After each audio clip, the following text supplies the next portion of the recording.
химияны қайталау, электрондар, байланыстар және молекулалық қасиеттер.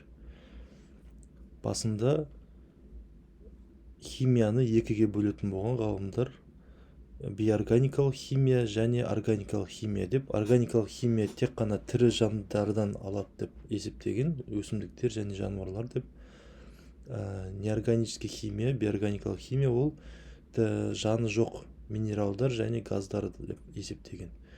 Кейін сол 1828 жылы бейорганикалық заттан, аммоний цианаттан қыздырған кезде мочевина шығады, органикалық зат. Осы кезден бастап таза органика тек қана тірі заттан шығады деген пікір, осыдан кейін уже ол пікір кетеді. Структуралық теорияны қарастырып жүрсек, бізде изомерия бар. Мысалы, екі көміртек бір оттегі болса, осындай бір қосылыс бар бізде. Көміртекті осылай қойсақ болады, немесе екі көміртек бір оттек қойсақ болады осылай. Екі түрлі бізде изомер сызсақ болады. Бұл бізде құрылымдық структурная изомерия. Екеуінің екі түрлі формулалар бір болғанменен екеуі екі түрлі қосылыс болып саналады. Органикада осындайды. Екі түрлі изомер болса, екеуінің қасиеттері, иісі, дәмі, барлығы, физикалық қасиеттер, химиялық қасиеттер уже өзгеше болады. Бізде органикада сол көміртек 4 валентті, азот 3 валентті, 3 байланыс жасайды, оттек 2 байланыс және галогендер мен сутек 1 байланыс жасайды деп белгіленеді.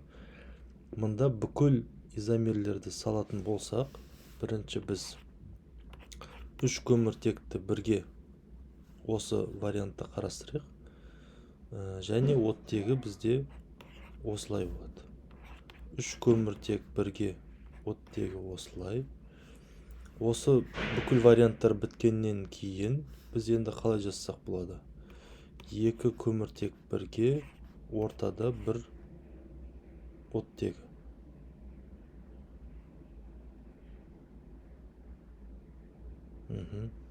Осы вариант бар бізде. Так, сосын қандай вариант бар бізде? Басқа жоқ сияқты уже. Мұнда бізде бір байланысып тұр. Көміртек 4 байланысы бар.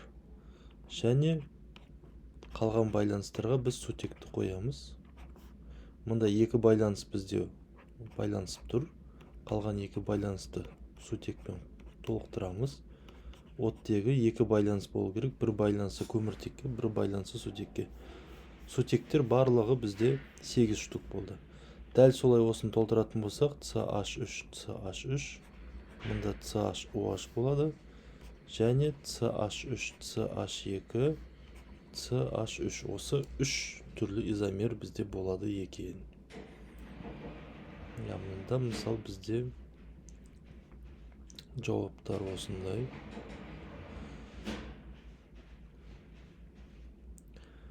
Барлық құрылымдық изомерлерді біз салып шығу керекпіз. Мысалы, А-да бізде 3 көміртек 1 хлор болса, 3 көміртек 1 хлор болса, және басқа бізде вариант жоқ бұда. CH3, CH2, CH2 хлор. CH3, CH3. Мұнда бізде C4 байланысы бар. Және бір осылай, осы вариантты қарастырсақ болады. 2 изомер болады құрылымдық. CH, CH3, CH3. Мұнда C5H12. Так, бізде 5 көміртекті салайық. Және 4 көміртек. Бір көміртек осында болсын. Осы көміртекті осы 3-ші көміртекке қоятын болсақ, 3-ші углеродқа, ол екеуі бірдей болады. Сол үшін оны салмаймыз. Енді келесі 3 көміртек. Осы 3 вариант болады екен.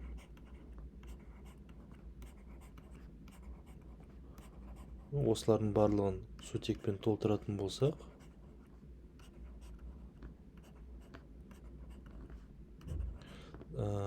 көміртек 5, сутек 12 болып шығады. Мысалы, осы 3 сутек салғаннан кейін бір көміртекті осында, екіншісін осында қоятын болсақ, бұл все равно, что осы вариантпен бірдей болып шығады. Біз ол вариантты біз уже салып қойдық, сол үшін бұл келмейді. 3 изомері бар екен. С4H10 O болған кезде қалай жасаймыз? 4 көміртек O бірінші көміртекте, екінші көміртекте. Так, сосын 1 O 3 көміртекті осылай қойық. Так, 1 O 3 көміртек осы варианты бар бізде. Және 2 көміртек болады осындай бізде. Так, осы вариант бар бізде. Сосын осы 4 көміртектің варианттарын салайық тағы. 4 көміртек бізде осындай варианты бар. О осында болады. 4 көміртектің О осында болады.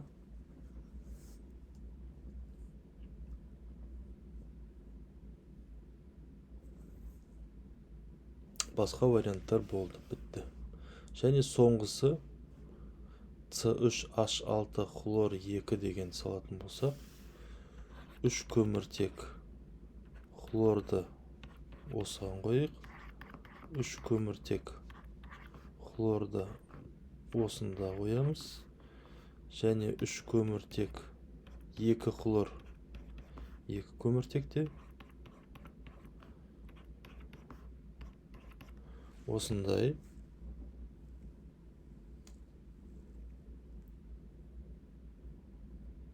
Бұл басқа варианттар бітті бізде. Так, мынау бізде жауаптары.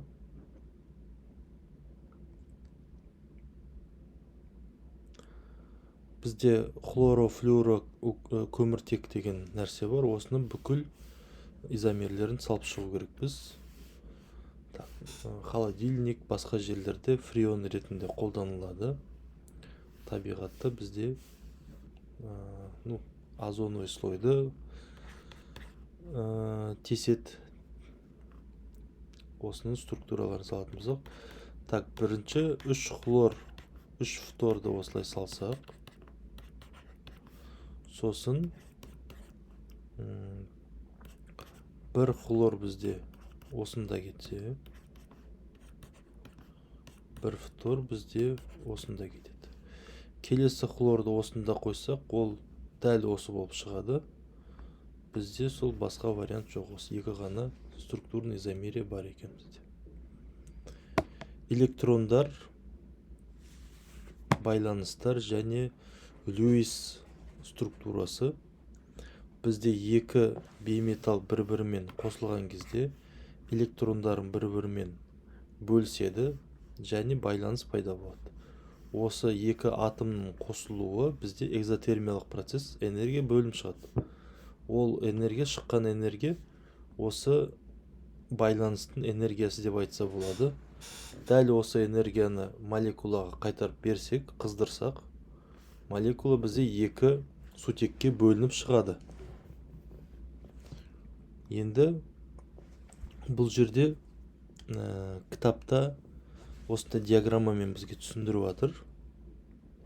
Диаграммада бізде екі сутектің бір-бірінен қара қашықтығы шли жақындап кетсе, молекуланың энергиясы көбейіп кетеді. Бір-бірін екі атом бір-бірін итермелейді, бір-бірінен алшақтайды. Мұнда бізде энергиясы төмен болады, потенциалдық энергиясы. Және екі атом бір-бірінен ажыраған сайын олардың энергиясы жоғарылайды, жоғарылау керек.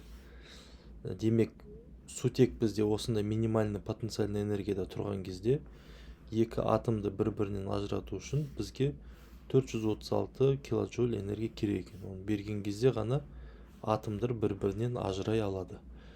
Бұл энергияны біз бермесек, бізде H2 болып молекула болып тұрады. структура Льюисен салу үшін бізде нені білу керек дейді. Атомда ядро бар және оны электрон айналып тұрады. Ядрода протон мен нейтронның сандары тең дейді, және каждый протон бізде заряженный, оның заряды плюс 1-ге тең дейді. Нейтральный атомда бізде протон қанша штук бар, сонша минус зарядталған электрон бар дейді. Бірінші қабатта бізде сондықтан 2 электрон бар дейді. Екінші қабатта 8 электрон бар дейді. Үшіншісі электрон бізде сыртқы қабаты валентті электрондар деп аталады дейді. Внешние слои электронов мы называем валентные электроны. Да? Ол деген группа санына тең болады дейді периодтық кестеде. Мысалы, көміртекте 4 валентті электрон деп айтсақ болады. Фосфорда 5 валентті электрон бар, оттегіде 6 валентті электрон бар. Льюис структураны салған кезде біз мысалы бор мен азотты салған кезде борда 3-ші А группа, азот 5-ші А группа. Борда 3 валентті электрон бар, бір-бірден саламыз. Азотта 5 валентті электрон бар. 4-еуін салып аламыз, 5-шісін бір жерге қойсақ болады осылай. Төбеге жазсақ та болады. Осы элементтердің Льюис нелерін, структураларын салу керек дейді. Көміртек 4-ші А группа, сосын оттегі 6-ші А группа, қалған екеуі бар, осылай 6 электрон саламыз. Фтор 7-ші А группа, бізде 5-еу болды, 6-тау 7 электрон салды. Сутек 1-ші А группа, бром бізде 7 валентті электроны бар, 5, 6, 7. Күкірт 6 валентті электроны бар, хлор 7 валентті электроны бар, және йодта бізде 7 валентті электроны бар. Азот пен фосфордың Льюис структураларын салыстыру керек дейді. Азот және фосфор. Екеуін Льюис структуралар бірдей. 5 валентті электрон азотта бар, 5 валентті электрон фосфорда бар. Екеуі бірдей байланыс қасиеттері болатынын қалай түсіндірсе болады дейді. Өйткені валентті электрондары тең болғандықтан бұлар бірдей сан байланыс жасай алады. Бізде бір элементтің атын атау керекпіз. Бормен байланыс қасиеттері бірдей. Мысалы, бор 3 валентті электрон болса, біз оны кімді айта аламыз? Алюминийде 3 валентті электроны бар, алюминий деп айтсақ болады. Көміртектің Льюис структурасын салу керекпіз. Бір валентті электронын жоғалтып алған кезде. Көміртекте 4 валентті электрон, біреуін жоғалтса, бізде плюс 1 деген заряд болады. Негізі оны былай салсақ та болады. Плюс 1 деп біз жазып аламыз. Және 3 валентті электроны бар осындай.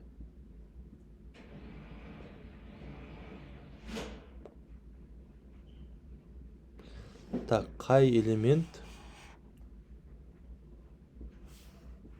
валентті электронмен тең деген бұл бізде борға ұқсап тұр.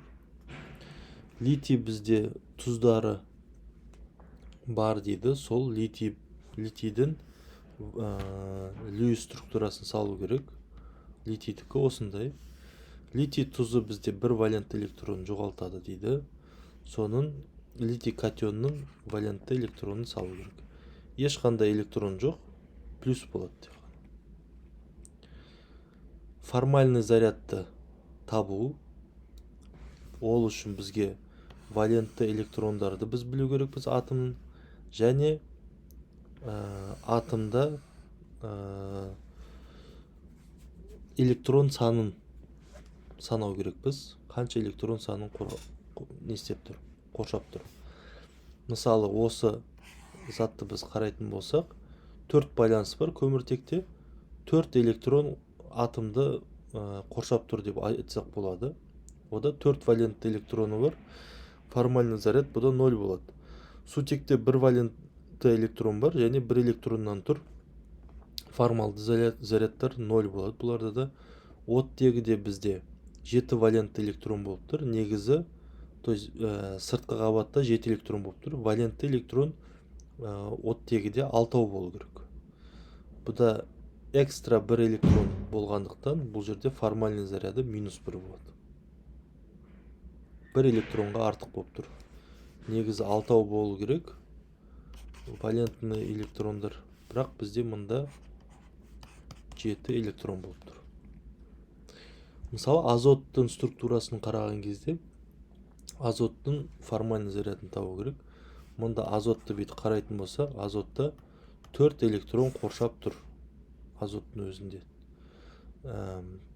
Негізі 5 А группа азот, 5 валентті электрон болу керек, біреу жетпей тұр. Формальный заряд бізде +1 болады. +1.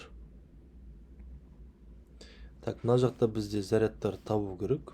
Мысалы, алюминийда 4 электрон болып тұр. Алюминий бізде 3 электрон, 1 электрон артық, -1. Оттегі де бізде мұнда 1 электрон, 2 электрон, 3 электрон бар, 4-5 электрон бар. Валентті электрон негізі 6 болу керек, 5 болғандықтан 1 электрон бізде жетпейді, значит +1. Заряд +1 болып тұр оттегі. Мұнда азотта бізде 1, 2, 3, 4, 5, 6 электрон бар. Азотта негізі дәл осы жерде бізде 6 электрон болып тұр. 5-ші группа 5 валентті, 1 электрон артық, азотта -1. Мұнда көміртек 4 байланыс, 4 электрон, бұл нормально. Оттегіде 1, 2, 3, 4, 5. 1, 2, 3, 4, 5. Оттегіде 6 болу керек, значит валентті біреуге аз электрон саны валенттілікке қарағанда. +1 болады заряды. Мұнда көміртекте 1 электрон, 2, 3, 4, 5 болып тұр. 1 электронға артық, -1. Мұнда көміртек 1, 2, 3 болып тұр. 1 электронға кем 4-тен, значит +1. Мұнда бізде 0. Мұнда көміртек 0. Оттегін санайтын болсақ, 1, 2, 3, 4, 5. 6 болу керек, біреуге кем, +1. Мұнда алюминийда бізде -1 болады. Өйткені 1 электронға артық. Мынау хлорлардың барлығында тең. Мынау хлорды қарайтын болсақ, 1, 2, 3, 4, 5, 6, 7 болу керек, значит біреуге кем болғандықтан +1. Азотта мұнда бағаны санадық +1. Көміртекте 0. Мынау 4 байланыс бар, көміртекте 0. Оттегіде 1, 2, 3, 4, 5, 6. Мұнда 0 заряды. Мұнда 1, 2, 3, 4, 5, 6, 7. Біреуге артық, -1. Мынау структураларды бізде салу керек. И формальный зарядтарын көрсету керек. Мысалы, бор бізде 4 сутекпен қосылса, борда 4 электрон болып тұр. Валентті электроны бізде 3, 1 электрон артық, минус бізде борда болады. Так, азот бізде H. Валенттілік, формальный заряд бізде минус болып тұр азотта. Значит, бұда 5 валентті электрон бізде 6 электрон болу керек. 1, 2, 3, 4, 5, 6. Және CH3, былай салайық. CH3, H. И мұнда +1 болады. Көміртекте 3 электрон бар. Валенттілігі группасы 4-ші группа. Так, мына жерде бізде формальный зарядтар табу керек. Бұл жерде бізде оңай жолы байланыстарды қарасақ болады. Оттегіде 2 байланыс, көміртекте 4 байланыс. Мұнда необычный болып тұрған нәрсе. азот 4 байланыс болып тұр. Негізі 3 байланыс болу керек. Азот 4 байланыс болып тұрған кезде 4 электроны бар, 5-еу болу керек, значит бұл бізде плюс болады. Так, полярный ковалентті байланыс, полярлық және индукция. Бізде байланыстарды ковалентный, полярный ковалентный және ионный деп үшке бөліп жатыр. Ковалентный ол non-polar covalent bond деп айтсақ болады, полярный емес, или просто ковалентный байланыс. Оның барлығы бізде электротерістікке, электронегативитиға байланысты.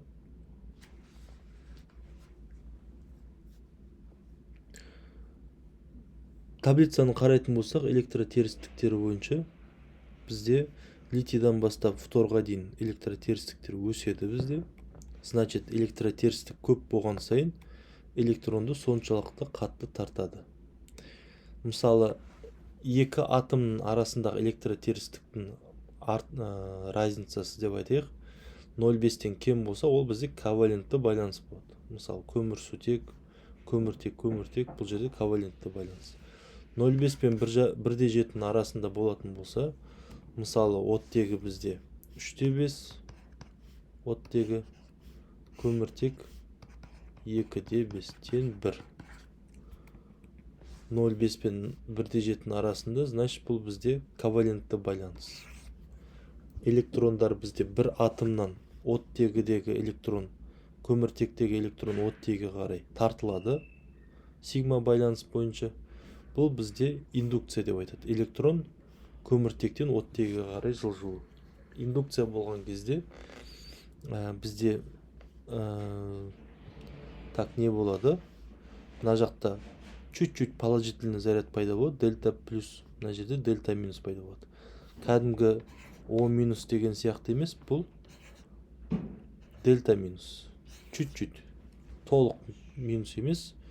Может минустың 10%, может 1% үстінде өте аз минус заряд шығады.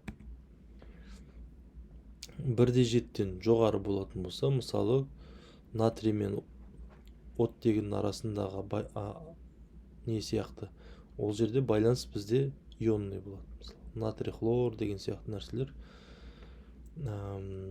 электротерістіктері өте жоғары, екеуінің айырмашылығы, сонда ионный байланыс болады бізде.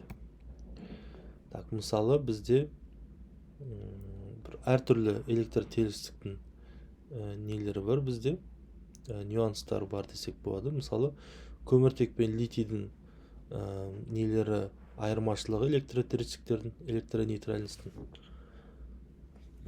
то есть электроотрицательностың айырмашылығы 1,5. Біз айттық, 1,7-ден көп болса иондық болады деп. Бірақ бізде мынау нәрсені сондықтан ковалентті байланыс қылып көрсетеді, полярный ковалентный байланыс, немесе ионный қылып та көрсете береді. Паулинг бойынша көміртек бром, көміртек иод бізде ковалентті байланыс болу керек, бірақ ол біз оны осы органикада полярлық ковалентті байланыс деп алады екенбіз. Так что бұл қатты универсальный нәрсе емес, бірақ примерно бізде молекулалардың физикалық қасиеті болсын, кішкене болжам беруге, прогноз жасауға бізге мүмкіндік береді. Мысалы, бүкіл полярлық байланысты бізге тап деп жатыр. Так, мысалы, бізде көміртек пен сутек арасында бізде айырмашылық қатты емес. Көміртек пен оттегі арасында бізде айырмашылық бар, және оттегі мен сутектің арасында разница бар бізде. Электрондар оттегіге қарай бізде тартылады. Және осында бізде сигма дельта минус болса бізде дельта плюс, так, бізде дельта плюс, дельта минус болады. Мұнда бізде дельта минус, мынау бізде дельта плюс. Мұнда бізде дельта, магний бізде көміртекке қарағанда наоборот электрон береді, көміртек тартады электрон, дельта минус болады. мында дельта минус дельта плюс, мында дельта минус дельта плюс, дельта минус, так, дельта минус,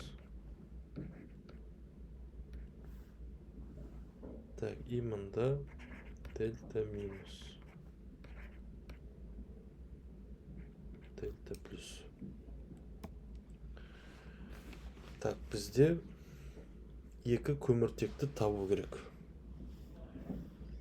Дельта плюс болатынын табу керек бізге. Мынау бізде дельта минус болса, дельта плюс, дельта минус болса, дельта плюс. Екі көміртек бар бізде, атакаға ұшырайтын. Вот осы екеуі болады.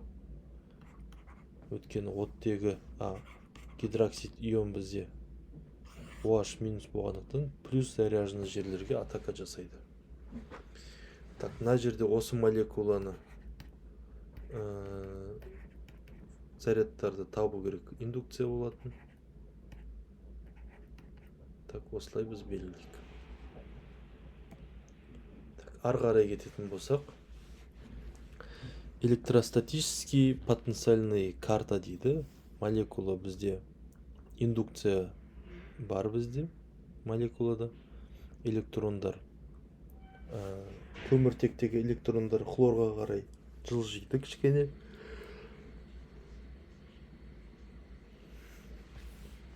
Соны электронный плотностьті компьютермен бізде есептеп осылай көрсетеді.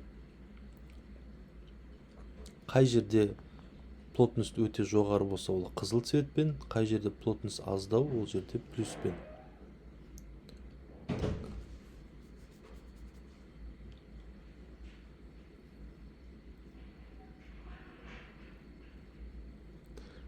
Так, бізде мысалы амоксициллин деген осы зат бар. Бүкіл байланыстарда атомдарды көрсетсек, осылай үлкен молекула болады. Оны оқу да, жазу да кішкене оңай емес. Сондықтан оны осылай қысқартып салады адамдар. Көміртек линиялармен, осылай атомдармен осылай көрсетіп, қарапайым түрде бізде көрсетеді. Оны қалай салу керек бізде? Көміртектерді біз зигзагпен саламыз. Әр углда бізде бір көміртек бар деген нәрсе. Мысалы бізде мында CH3, CH2, мынау углда CH2, CH2, CH2 и CH3. Осын ұзақ салғанша адамдар осылай зигзагпен көрсете салады. Және қос байланыс, үш байланыс болғанда бізде тройной связьда бізде 180 градус болады арасы. Двойной связь болғанда вот осылай 120 градус сияқты көрсетеді. Зигзагты жалғастыра береміз осылай.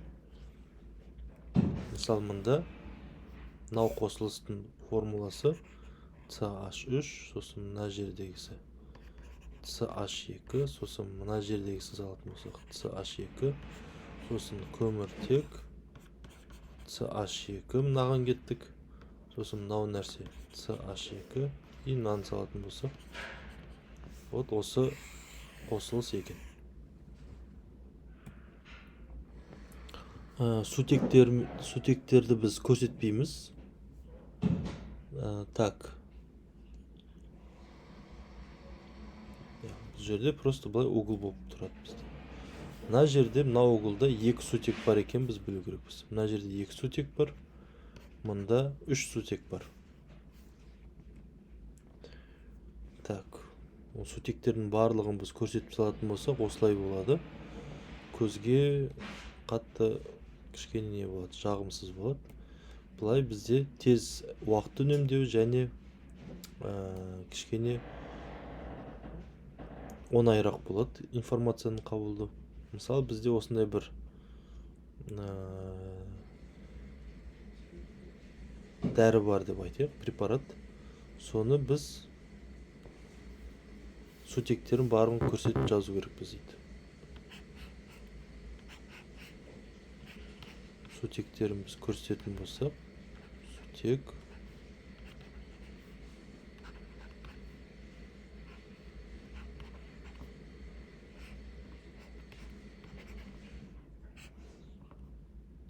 так, көміртекте 4 байланыс болғандықтан ол жерге сутек салмаймыз. Так, мұнда біз қарайық.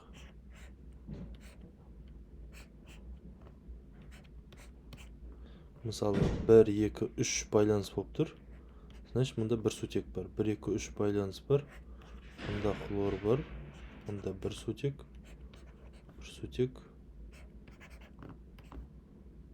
Так, мұнда 3 сутекті бұлай салайық.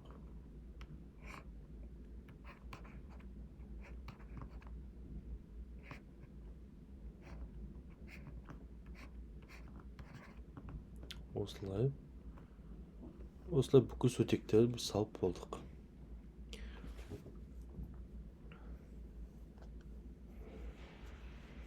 Так, қанша көміртек бар екенін біз табу керекпіз.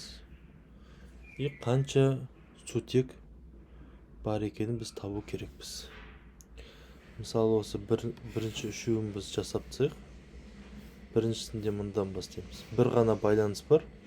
Мына жердегі көміртек бір байланыс жасап тұр. Значит, қалғаны ол сутек бар.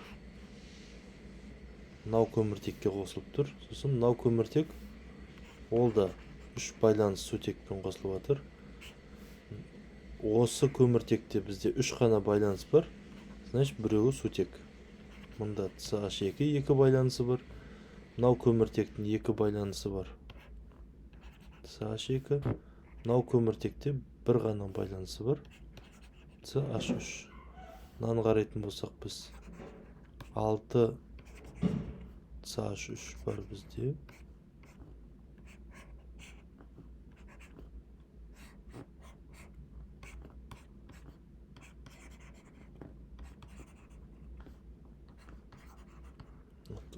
Орталықтағы көміртектерде сутек жоқ екен. Және соңғысы так, С. Мұнда бізде бір H бар. Мұнда CH2. CH2. И бізде CH бар.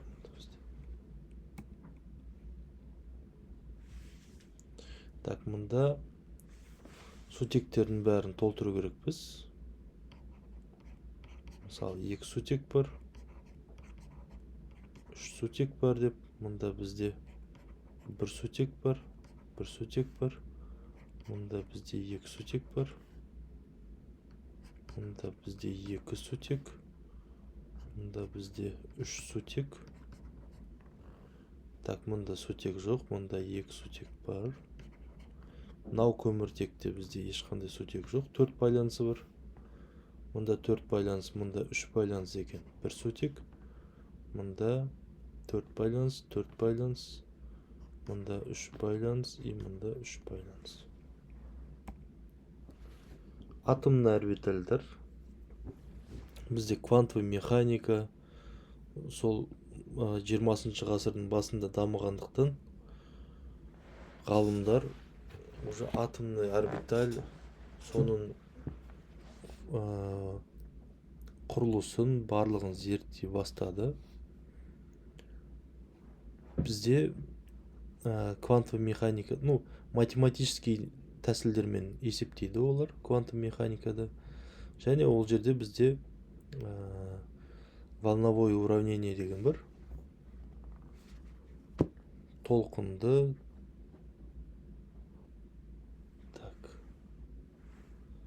теңдеу ма? Толқынды теңдеу болады. Так, ол деген нәрсе не ол?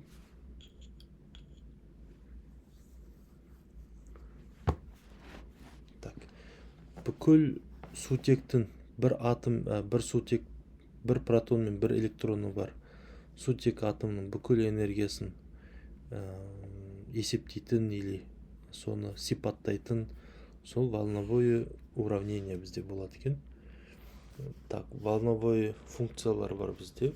Оны пси арқылы көрсетеді. Так, бізде сол волновой функциялар C1, екінші функция, үшінші функция деп былай кете береді. Энергия бойынша осылай бөлсек болады деп айтылып жатыр. Солардың шешімдерін бізде мысалы именно осы әр функцияны мысалы бізде әртүрлі функцияны есептеген кезде соның квадратын алған кезде бұл жерде айтады электронный плотностьті электронның бір жерде болу вероятностын осылай есептейді екен. Сол вероятность бойынша ғалымдар бізде мысалы S орбитальдың сфера екенін есептеп тапты. Именно осы жерлерде электрон көп жүреді деген сияқты. Мұнда бізде именно осындай гантель тәріздес екенін ғалымдар есептеп тапты деп қысқаша өтіп кетейік айтып.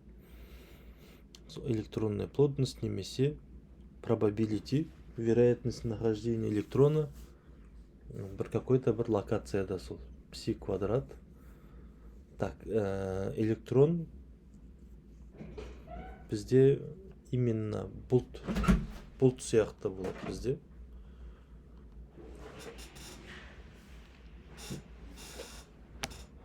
Электронное облако деп айтады оны. Так.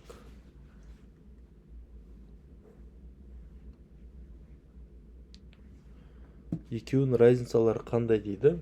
Мысалы, облаканы, екеуінде де примерно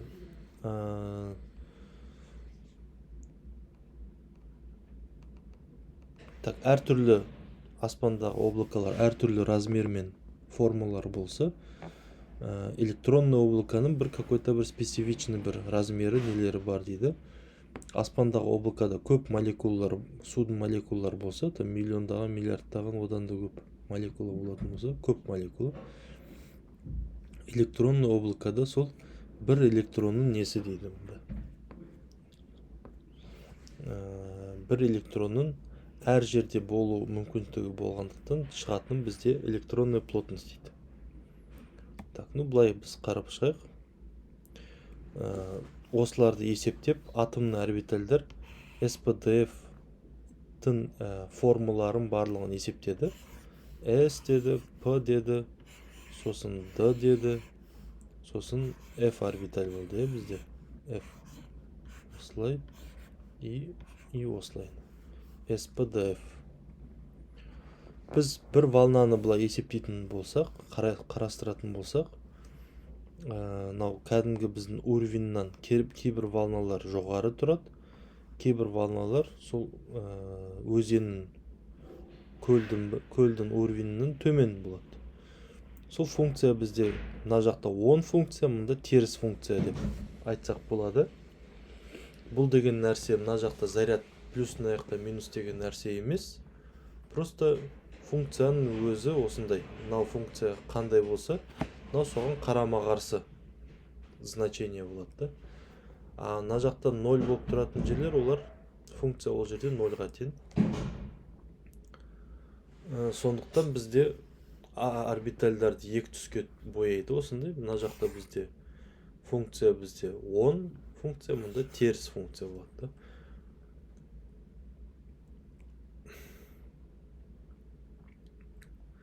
Так, солай бізде атомның орбитальдарды осылай бізде формуларын келтіреді. Толтыратын болса электрондармен бізде Aufbau принцип Паули бар, сосын Хунт правилалары бойынша электрондар бізде толады осылай.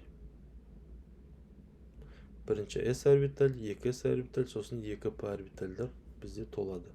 Әртүрлі элементтерді бізде көрсетілген мысал ретінде. Теория валентных связейді қалай қарастырады?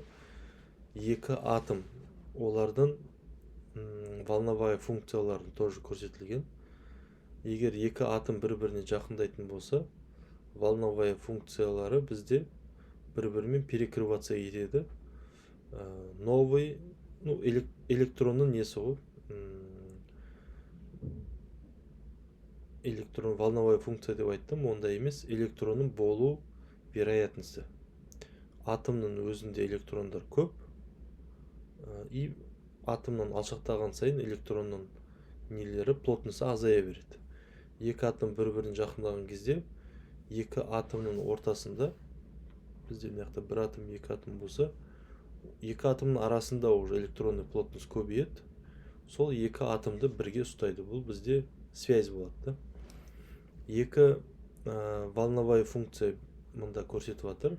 Оң және теріс волновая функциялар бізде қарама қайшы болған кезде бізде екі атомның арасында уже общий мынандай байланыс плотность емес, наоборот, екі атомның ортасында электрон жоқ болады, наоборот.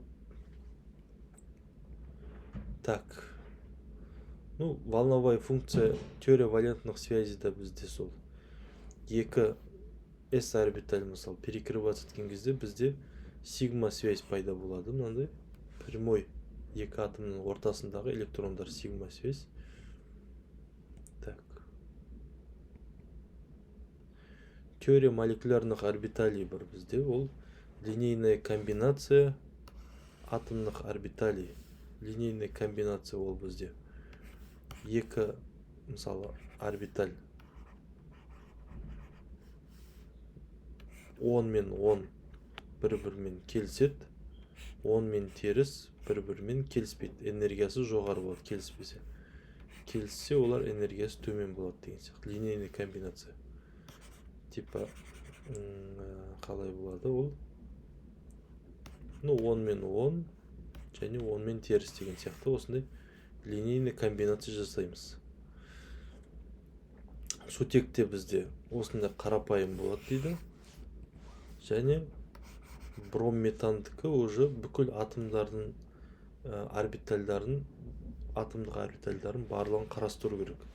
Молекулярлық орбиталь шығару үшін. Мысалы, сутектікі қарапайым болады. Екі атомдық орбитальдар бар бізде сутекті. И содан екі молекулярлық орбиталь пайда болады бізде. Электрондар связывающий молекулярный орбитальда орналасқан. Энергия берсек, электрон антисвязыванияға кетсе, вот, значит, екі атом бізде бір-бірін байланыстыру күші азаяды, и екі атом ажырайды бір-біріне. Так, связывающий, антисвязывающий или связывающий, разрыхляющий деп осылай бөледі. Екі атомның орбиталь қосылған кезде, осындай екі молекулярный орбиталь бізде пайда болады. Ну, главный органикада бізде мысалы CH3 бромда көп молекулярлық атомдар көп болғандықтан көп молекулярлық орбитальдар болады бұл CH3 бромда. Сол жерде бізде маңыздысы, мысалы көп молекулярлық орбиталь болса, электрондардың бәрі толған. Осылай үшеуі толып тұр, үшеуі толмай тұр деп есептесек, осы жерде екеуінің несінде бізде мында самый высокий занятый молекулярный орбиталь болса, бұл хомо болады. И самый низкий незанятылар бізде көп. Сон ең төменгісі мынау бізде люмо болады. Хомо мен люмо. Мынау бізде самый бос. Вот осы екеуі бізге керек дейді органикада. Мысалы, OH келіп реакцияға кіретін кезде CH3 броммен, ол бізде электронды келіп, ол осы люмо дейді. Так, люмоға келіп атаковать етеді. Энергиясы осы люмоның уровенінде болу керек деген сияқты. Так, мынау бізде люмо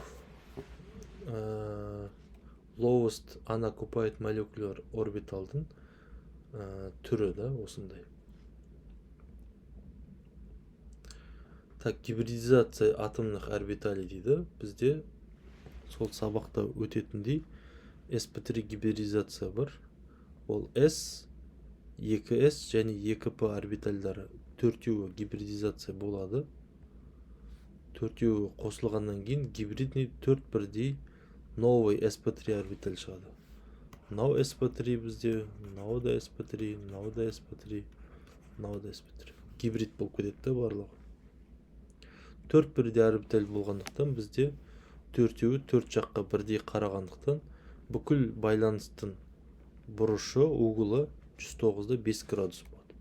Бүкіл углдар бізде бірдей. Тетраэдр деп айтады бұны. Мысалы, этан қарайтын болсақ, екі көміртектің арасындағы сигма байланыс, мынау көміртектің sp3 орбиталі мен мынау көміртектің sp3 орбитальдары қосылып тұр. Осылай екеуі қосылып тұр. Сигма байланыс сөйтіп орнап жатыр. Мында сутек пен көміртектің арасындағы сигма байланыс қалай болды десек, sp3 орбиталь көміртектікі және s орбиталь сутектікі қосылып жатыр. sp2 гибридизация болғанда ол 2p орбиталь және 1s орбиталь қосылады.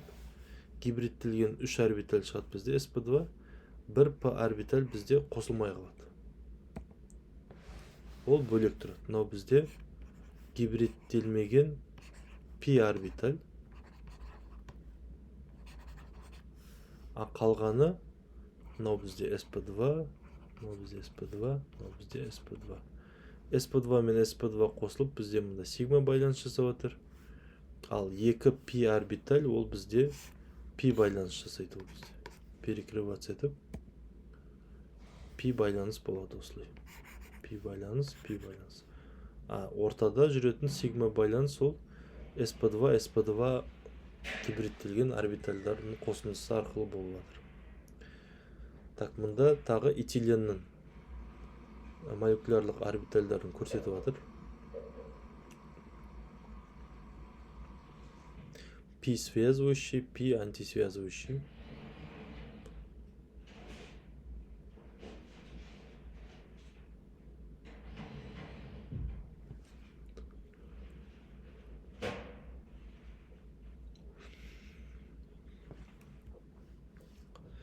Так, бізде мұнда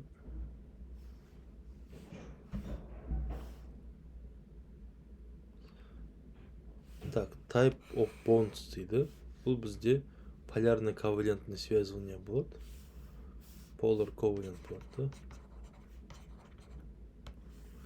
Сосын атомдық орбиталь табу керек біз. CH bond, CH связь жасайтын. Бізде мұнда үш бұрыш болып тұр бізде. Плоский треугольник. Соған қарап та біз айтсақ болады, немесе гибридтелген 3 орбиталь бар бізде көміртектің. Мұнда sp2 мен қосылып жатыр сутекпен, мұнда sp2 мен қосылып жатыр. И тағы бір sp2 оттегімен қосылып жатыр. Сигма связь жасап жатыр. Так, мынау электрондар қандай орбитальды ұстап тұр дейді. Оттектің өзін қарайтын болсақ, так, оттек бізде оттегі болып тұр. Осылай и осылай болып тұр. Мынау деген нәрсе бізде былай десек, пи байланыс жасап жатыр көміртекпен. Мына жерде бізде sp2 байланыс. Так, бұл жерде оттегі бізде, мынау бізде sp2 гибридтелген, мынау бізде sp2 гибридтелген болып тұр. Просто не болғанда, гибридизованный емес болғанда, ол қалай болатын еді?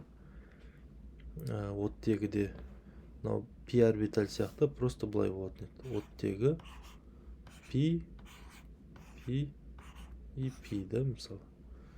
Мынау көміртекпен бір орбитальмен байланыс жасайды. S орбиталь болсын былай. Сосын қалғандары былай строго 90 градуспен. Бізде олай емес. Бізде мына жерде примерно 120 градустай болады. Этанда бізде сигма байланыс бойынша бізде көміртек байланыс мұнда айналады. айналады деген нәрсе, мынау сутектер мысалы бүйтіп айналатын болса, мынаны біз если заморозим, да, мынау молекула былай айналып тұрады бізде вертолет сияқты. Егер двойной связь пи байланыс болса, ол не болады дейді. Бұл жерде уже екі қос байланыс болғанда бұл молекула уже мына связь бойынша уже айналмайды. Өткен пи байланыс бұл жерде уже қосымша ұстап тұр. Мына жақта пи орбитальдар байланысып тұрғандықтан сигма байланыс бойынша бізде поворот жасамайды. SP гибридизация болған кезде бізде S пен P қосылады, екі гибридизованный орбиталь шығады. Ол екі орбиталь, мына жерде бізде SP болады, мына жерде бізде SP болады. Қалған P орбиталь, мынау біреуі, мынау біреуі. Мынау бізде PX, то есть PY, PZ деп болатын болсақ, мынау бізде PY, мынау PZ бізде. Вот осындай. Получается, мынау бізде PY, PZ бізде гибридтелмеген болып тұр. Мұнда бізде SP орбиталь, SP қосылып жатыр. Екі пи байланыс бар сол кезде. Так, мұнда бізде сол SP гибридизация, мынау SP3. Екі байланыс бар. SP2, мынау бізде SP3 и SP3. Так, бізде гибридизацияны бізде табу керек. Көміртегі атомдардың 4 байланыс болса, біз SP3 деп аламыз. Мынау SP2, екі байланыс бар. Мұнда бізде SP2, мынау бізде 180 градус болып тұр, бізде SP, мынау бізде SP, мынау бізде SP2. Ол қалай тұр десеңіз, CH, бізде осы С мен қосылып тұр. Так, мынау орбитальдар бізде осылай қосылып тұр. Потом былай С.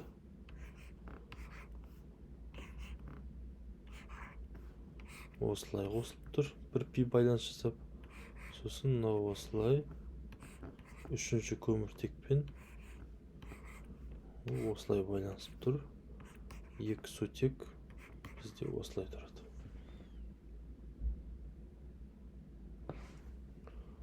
Так, мұнда бізде SP3,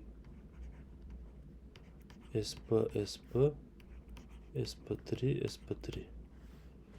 Так, мұнда мысал SP болады, гибридизация, мұнда SP2 болады. Мұнда бізде SP2, SP3 и SP3. Так, связьдің ұзындығы және связьдің беріктігі. Связьдің бізде ұзындығы азайған сайын, негізі кратность связи дейді. Байланыстың несі реттілігі саны көбейген сайын, мысалы қос байланыс, үш байланыс көбейген сайын, екі көміртектің арасындағы расстояние азая бастайды. И күші көбейе бастайды. Тройная связь, чтобы бөлу үшін бұл 820 килоджоуль энергия кететін болса, двойная связьға бізде одан кішкене азырақ. Тройная связь бізде күштірек болып келеді.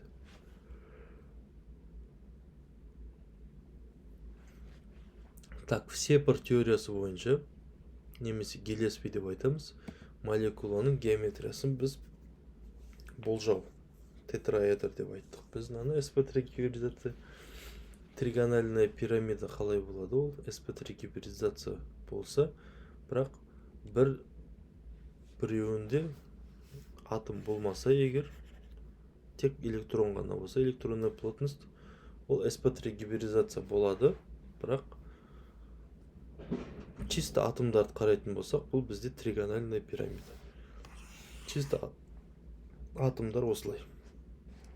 Және 109-да 5 болса, электрон, неподеленный пара электронов бізде көп орын алғандықтан, мыналардың арасы кішкене азаяды, углдары. 109 емес, уже 107 болды. Так, тригональная пирамида бізде. Суды алатын болсақ, бізде угловая. Бұл жерде уже 2 неподеленный пара электронов бар. Значит, угол связи одан да азаяды, 105 болды уже. Бұл бізде угловая структура. Так, SP2 гибридизация бізде плоский треугольник. Плоский треугольник болады. Стерический число 3 дейді бізде. Линейная ол бізде бериллий H2, 180 градус. Бұл линейная SP гибридизация. Так, вот мына жерде бізде тетраэдрический электрон нелері структурасы. Чисто атомдармен қарайтын болсақ, тетраэдрический, тригонально-пирамидальная, угловая, плоский треугольник и линейная деп бізде бөліп жатыр. Мұнда мысалы мынаны табу керек бізге. 3 связь, 3 атом и 1 неподеленный пара электронов бар. Значит, бұл 4 стерический фактор тетраэдр болады осылай. Бірақ структураның аты тригональная пирамида.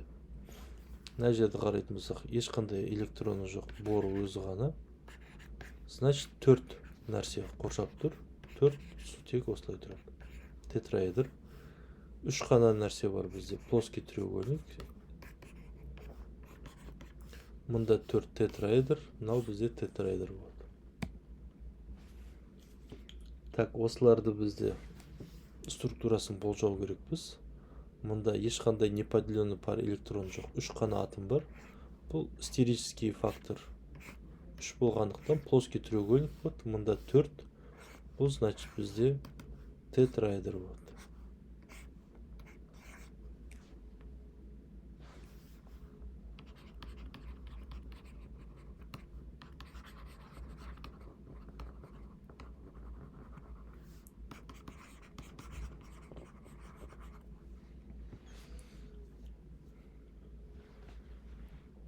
Так, мұнда бізде угол связи кішкене өзгереді дейді. Мұнда бізде тетраэдр болған кезде угол связи 109,5 градус болады. Плоский тригональный пирамида болған кезде бағана біз айттық 107 градус болады. Водородтардың несі? Углы. Так, кремний бізде 4-ші группа. Структура Льюиса салатын болсақ, CH3, CH3, CH3. 4 валентті электрон, 4-еуі де связьға кетті. Значит, бұл бізде тетраэдр болады. CH3, CH3, CH3. Дипольный момент и молекулярная полярность. Дипольный момент бізде 2 заряд плюс пен минус бір-бірінен ажыраса, какой-то расстояниеде болса, плюс пен минустың центрлары осы дистанцияны осы зарядқа көбейтеміз. Сол кезде бізде дипольный момент шығады екен. Так, 1 дебай бізде 10 минус 18 дәрежесі. Так, электростатик юнит дейді, көбейтілген сантиметрге тең бізде. И бізде дипольный момент хлор метандікі 1,87, 10 минус 18 дәрежесі. Ол значит, дебайға ауыстыратын болсақ, 1,87 дебай болады. Дипольный момент осындай екен. Так, егер заряд чуть-чуть емес, полностью кетіп қалатын болса, 100% минус, 100% плюс болатын болса, ол бір заряд бізде қанша? 1 кулон 1,6, 10 минус 19 дәрежесі. Так, кулон. То есть, бір штук минустың, бір штук плюстың несі заряды осындай кулонға тең. Так. 100% болатын болған кезде. Так, 4-8 10 минус 10 дәрежесі не болады екен, единица болады екен, сол зарядты алып есептеген кезде соны тапқан кезде 8-51 дебай болады екен. Ол бізде С мен H-тың несі полярный емес, полностью ионный болған кезде дипольный момент 8-51 болады екен. Ол біздің расчет бойынша 1,87, значит 22%-ке ионизирован деп айтсақ болады екен. Типа 0,22 минус хлорда болады, и көміртекте 0,22 плюстың 1/5 ғой, 1/5 бөлігі плюс деп айтсақ болады. Дәл солай біз екі атомның арасындағы дистанцияны білсек, солардың қаншалықты дипольный моменттерін біз білсек, қаншалықты ионизирован екенін есептеп тапса болады екен.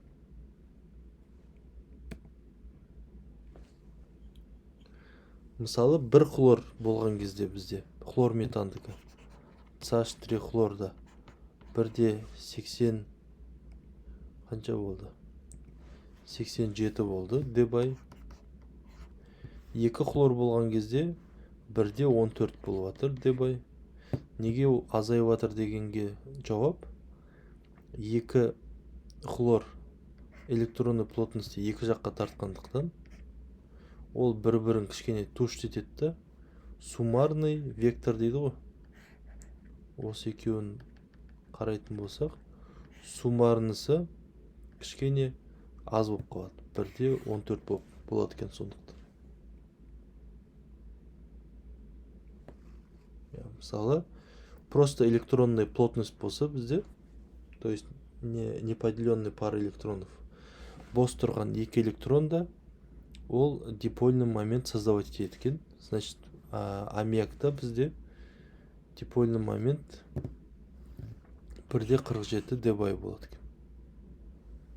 Осы заттар беріліп тұр бізде. Электронный плотность равномерно болса ол 0 болады бізде. С хлор 4 общий молекуланы санайтын болсақ, бүкіл жаққа бірдей тартып тұр хлор электрондарда углерод. Сондықтан суммарно 0 болады екен, дипольный момент. Мұнда молекуланың дипольный моменттерін біз табу керекпіз. Көміртек СО2 екі жаққа бірдей тартқандықтан дипольный момент 0 дебай болады бізде. Так, CH3O, CH2, CH3 ол қалай десек, кислород оттегі. Так, мұнда C2H5 и мұнда C2H5 деп алатын болсақ, бізде электрондар осылай кислород тартады көміртектен, және электрондар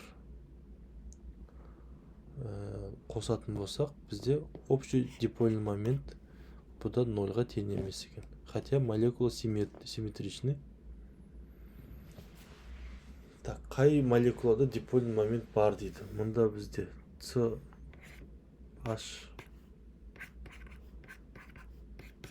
дипольный момент бар. Мұнда тартса, мұнда тартса.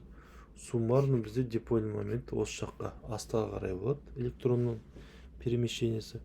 Осы нәрседе бізде дипольный момент бар дедік. Бұл бағанағы осы молекула сияқты. NH3-да бізде дипольный момент бар дедік.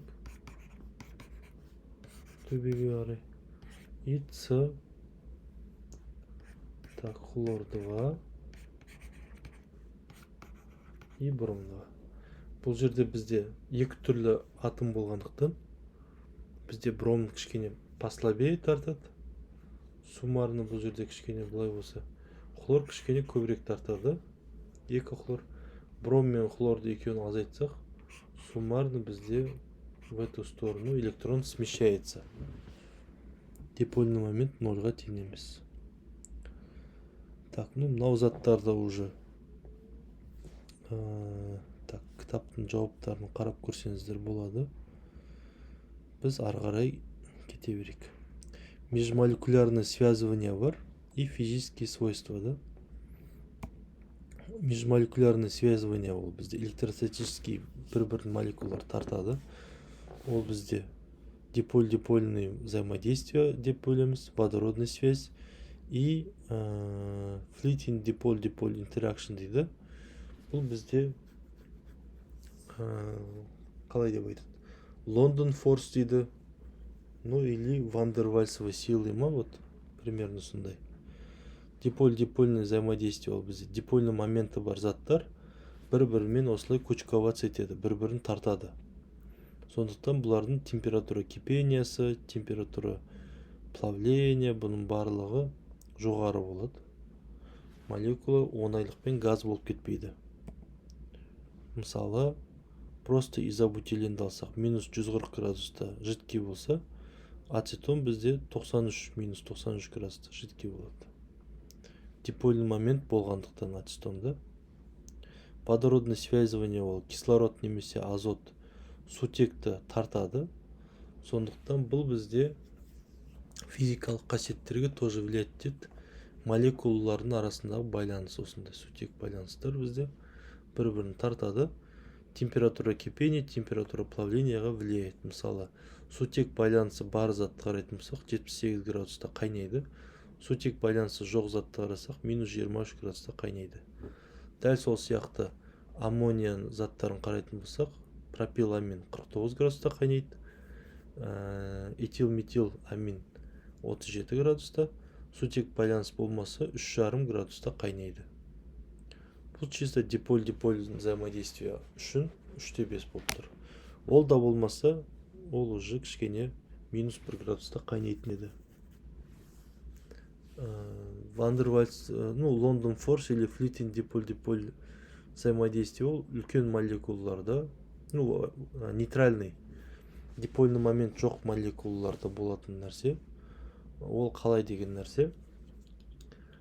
Молекула дипольный моменттері жоқ, бірақ бір-бірінен жақындаған кезде чуть-чуть бір молекула отрицательный болады, басқа молекуланың жағы положительный болады, сөйтіп мына жағы отрицательный болады. Ол басқа молекуланы тартып, сөйтіп барлығы бір-бірін ұстап тұрады. Бұл өте слабый взаимодействие, бірақ молекулаларды бір-бірін ұстап тұрады осылай.